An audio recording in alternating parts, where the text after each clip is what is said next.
আন্তর্জাতিক বিভিন্ন ধরনের চাপে রয়েছে ভারত সরকার, কিন্তু সেটি কিভাবে, চলুন সেটি জেনে নেওয়া যাক। ভারতের কর্তৃপক্ষ সম্প্রতি 40 রোহিঙ্গাকে সাগরে ছুঁড়ে ফেলে মিয়ানমারে ফিরতে বাধ্য করেছে বলে অভিযোগ উঠেছে। এই নিয়ে সমালোচনার ঝড় বয়ে যাচ্ছে আন্তর্জাতিক মহলে। ভারতের এমন নিন্দনীয় কাজের সংবাদ প্রকাশ করেছে New York Times, Washington Post, এপির মতো প্রভাবশালী সংবাদ মাধ্যমগুলো। এরই মধ্যে এই অভিযোগের তদন্ত শুরু করেছে জাতিসংঘের বিশেষজ্ঞ দল। কিন্তু কিভাবে তারা রোহিঙ্গাকে সাগরে ছুঁড়ে মারল, চলুন সেটি আমরা জেনে নেই।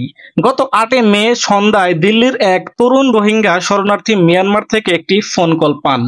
ফোনের অন্য পাশে ছিলেন তার বাবা মা।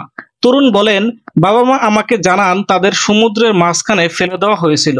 মাত্র 2 দিন আগেই ওই তরুণ দেখেছিলেন পুলিশ তাদের বাড়ি থেকে তার বাবা মা সহ আরো 41 জনকে ধরে নিয়ে যাচ্ছে। এরপর ফোনে তার বাবা মা তাকে এক নির্মম অভিজ্ঞতার কথা বর্ণনা করেন। তারা জানান ভারতীয় কর্তৃপক্ষ তাদের একটি নৌবাহিনী জাহাজ থেকে আন্দামান সাগরে নামিয়ে দেয় এবং কেবল লাইফ জ্যাকেট পরে সাঁতরে মিয়ানমার ভূখণ্ডে পৌঁছাতে বাধ্য করে। ভুক্তভোগীরা তাদের অভিজ্ঞতা শেয়ার করেছেন। গত শুক্রবার 5 জন রোহিঙ্গা শরণার্থী বার্তা সংস্থা এপিকে নিশ্চিত করেন তাদের পরিবারের সদস্যরা সেই দলের মধ্যে ছিলেন যাদের 6 মে ভারতীয় কর্তৃপক্ষ আটক করেছিল। ওই দলে 15 জন খ্রিস্টানও ছিল। তাদের একটি বিমান যোগে নিয়ে যাওয়া হয় এবং পরে 8 মে ভারতীয় নৌবাহিনী তাদের সাগরে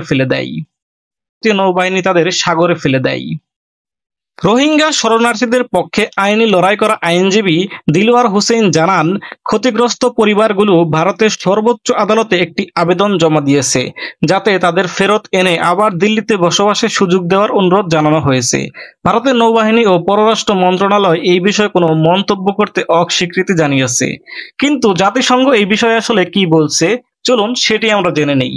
জাতিসংঘের মানবাধিকার হাই কমিশনের দপ্তর গত 15 মে এক বিবৃতিতে জানায়, অন্তত 40 জন রোহিঙ্গা শরণার্থীকে নয়াদিল্লিতে আটক করা হয় এবং ভারত মিয়ানমার জলসীমার কাছে ভারতীয় নৌবাহিনী তাদের সাগরে ফেলে দেয়।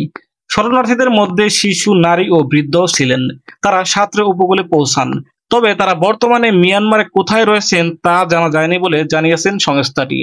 বিবৃতিতে জাতিসংঘ জানায়, এই ঘটনাকে তারা অবিবেচনা প্রসূত, গ্রহণযোগ্য নয় এমন আচরণ হিসেবে অভিহিত করেছে এবং তদন্তের জন্য একটি জাতিসংঘ বিশেষজ্ঞকে নিয়োগ দেওয়া হয়েছে। সংস্থাটি ভারত সরকারকে রোহিঙ্গা শরণার্থীদের প্রতি অমানবিক ও জীবনহানিকর আচরণ বন্ধ রাখার আহ্বান জানিয়েছেন। মিয়ানমার মানবাধিকার পরিস্থিতি বিষয়ক জাতিসংঘের বিশেষ প্রতিবেদক টম অ্যান্টিজেট এই ঘটনাকে আন্তর্জাতিক সুরক্ষার প্রয়োজনে যাদের তাদের জীবন ও নিরাপত্তার প্রতি প্রকাশ্য অবজ্ঞা বলে উল্লেখ করেছেন। তিনি এটিকে একটি ভয়াবহ ঘটনা হিসেবে বর্ণনা করেন। তিনি আরো বলেন, এমন নিষ্ঠুর কাজ মানবতা বিরোধী এবং নন রিফান্ডেড নীতির গুরুতর লঙ্ঘন, যা একটি আন্তর্জাতিক আইনি নীতিমালা, যেখানে বলা হয়েছে কাউকে এমন কোনো এলাকায় ফেরত পাঠানো যাবে না যেখানে তার জীবন বা স্বাধীনতা হুমকির মুখে পড়তে পারে। কিন্তু এটি নিয়ে ভারতের অবস্থানটা কি? ভারতের কোনো জাতীয় শরণার্থী নীতিমালা বা আইন নেই।